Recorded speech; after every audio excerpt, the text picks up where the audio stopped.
पुराणों के अनुसार पूर्व काल में शिलाद नाम के एक ऋषि मुनि थे। वो ब्रह्मचारी थे।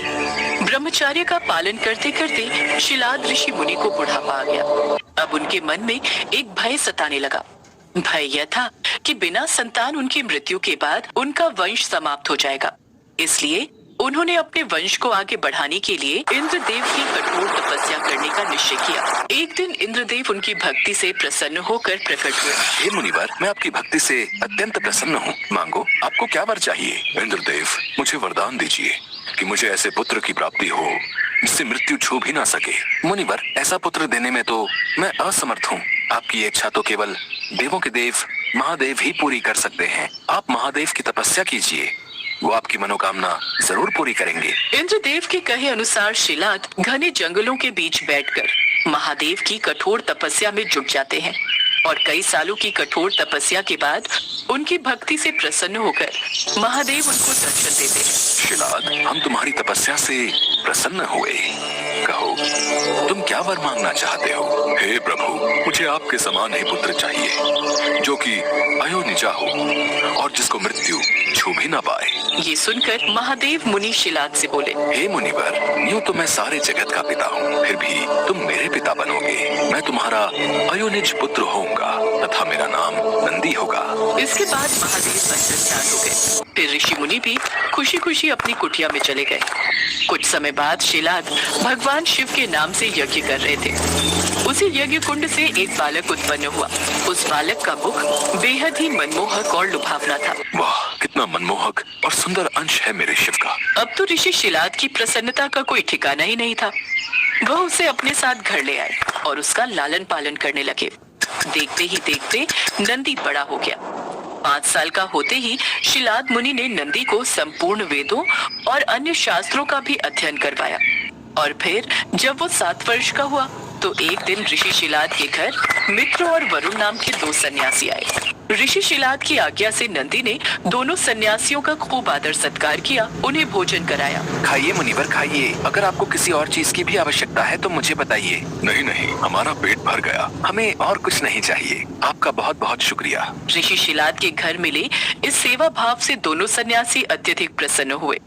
जाने से पहले दोनों सन्यासियों ने शिलाद ऋषि को लंबी उम्र और खुशहाल जीवन का आशीर्वाद दिया और नंदी को बिना आशीर्वाद दिए ही जाने लगे। अगर आप बुरा न मानो तो मैं ये जान सकता हूँ कि आपने मुझ बूढ़े को तो आशीर्वाद दे दिया, लेकिन मेरे बेटे नंदी को नहीं।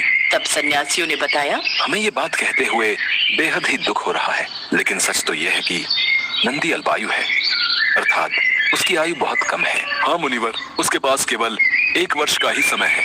आपके इस पुत्र की आयु बहुत कम है, इसलिए हमने इसे कोई आशीर्वाद नहीं दिया। उन दोनों सन्यासियों की बातें सुनने के बाद अंदर जाकर शिलाद ऋषि नंदी को गले लगाकर फूट फूट कर रोने लगते हैं।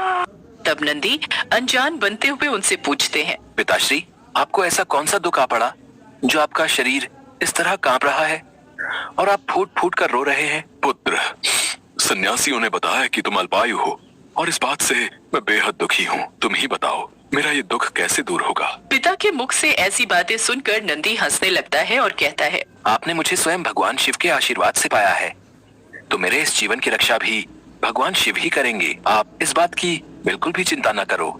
फिर अगले दिन नंदी अपने पिता से आज्ञा लेकर महादेव की तपस्या करने के लिए भुवन नदी पर चले गए और वहां पहुंचकर वो नदी किनारे बैठकर शिव जी की कठोर तपस्या करने लगे। बालक नंदी की कठोर तपस्या देख महादेव कुछ समय बीत जाने के बाद नंदी के समक्ष प्रकट हुए। परंतु जब नंदी ने महादेव को देखा तो वो भूल ही गए कि वो लंबी उम्र के लिए तप कर रहे थे। तत्पश्चात महादेव ने कहा, नंदी पुत्र, मैं तुम्हारी तपस्या से बेहद ही प्रसन्न हूँ। मांगो, तुम्हें क्या वर चाहिए वत्स? प्रभु, मैं ताउम्र आपके सानिध्य में रहना चाहता हूँ। मुझे सदा के लिए अपने चरणों में जगह दे दीजिए। हे शिलानंदन, तुम्हें मृत्यु का भय कहाँ? तुम तो मेरे ही समान हो। तुम अजर अमर बनकर सदा मेरे संग ही रहोगे। तुम पर सदा मेरा प्रेम बरसता रहेगा। मेरी कृपा से तुम पर जन्म मृत्यु अपना प्रभाव नहीं डाल सकेंगे। तत्पश्चात शिवजी ने पार्वती माता से कहा, हे देवी, मैं नंदी का अभिषेक करके इसे गणाध्यक्ष बनाना चाहता हूँ। इस विषय में आपकी क्या राय है?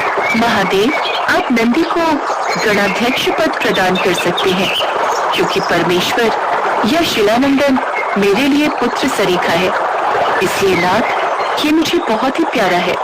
महादेव ने अपने अतुल बलशाली गणों को बुलाकर उनसे कहा, धर्मनायकों, आज से ये नंदीश्वर तुम लोगों का स्वामी होगा।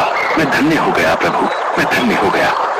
इस प्रकार नंदी के समर्पण से प्रसन्न होकर भगवान शिव ने नंदी को पहले अपने गले लगाया और उन्हें बैल का चेहरा देकर उन्हें अपने वाहन, अपने गुणों में सर्वोत्तम के रूप में स्वीकार कर लिया।